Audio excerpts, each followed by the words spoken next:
La patrie ou la mort? Nous verrons. D'accord, je vais compter 1, 2, 3.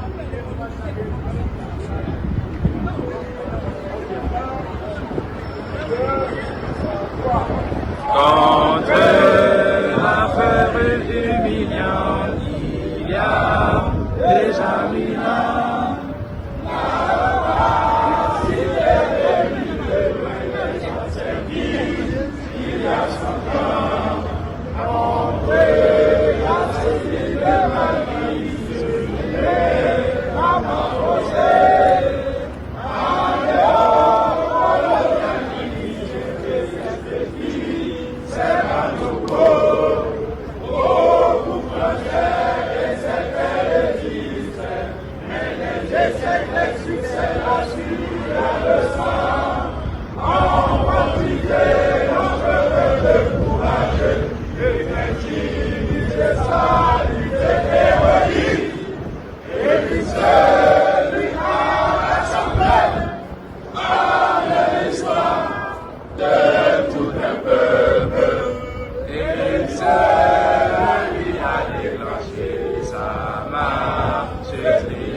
Alhamdulillah, vous comprenez pourquoi nous voulons un digne fils à la tête de la Côte d'Ivoire. Parce que quand tu es un digne fils à la tête de ton pays, la population ne peut que t'aimer. Regardez comment le capitaine Ibrahim Traoré, son excellence le capitaine Ibrahim Traoré, le président du Burkina Faso, est aimé à travers le monde entier.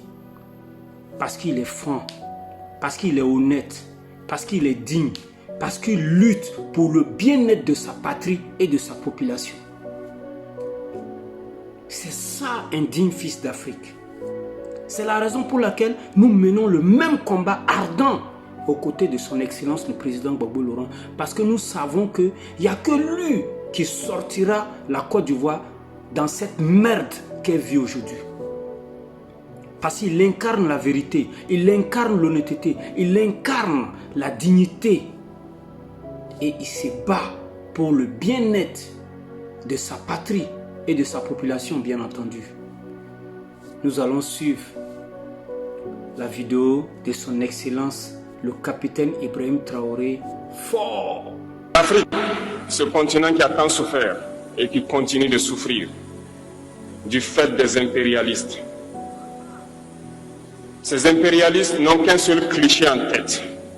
L'Afrique est l'empire des esclaves. C'est comme ça qu'ils voient l'Afrique. Ils n'ont jamais pu changer de logiciel jusqu'à aujourd'hui. C'est déplorable. Mais comment procèdent-ils? C'est malheureusement depuis donc ces années 60 où ces simulacres d'indépendance ont été donnés à l'Afrique. Ils n'ont juste fait que placer des valets locaux à la tête, selon eux, de leur sous-préfecture pour pouvoir continuer à les alimenter.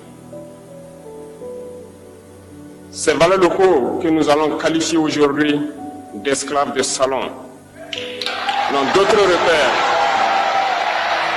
que de chercher à vivre comme le maître, à satisfaire le maître et à faire tout ce que le maître lui dicte. Ils volent, ils pillent nos États, amènent tout chez le maître et leur richesse est conservée chez le maître. Ils font tout pour vivre comme le maître et toujours le satisfaire. Lorsque le maître commande, ils exécutent. Ce sont des individus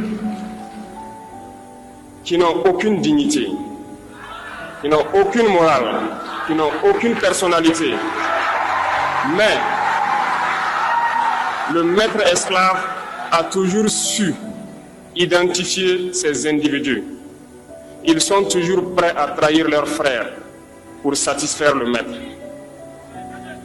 Ils nous ont trahis depuis l'indépendance et d'autres continuent jusqu'à aujourd'hui à nous trahir au profit de leur maître.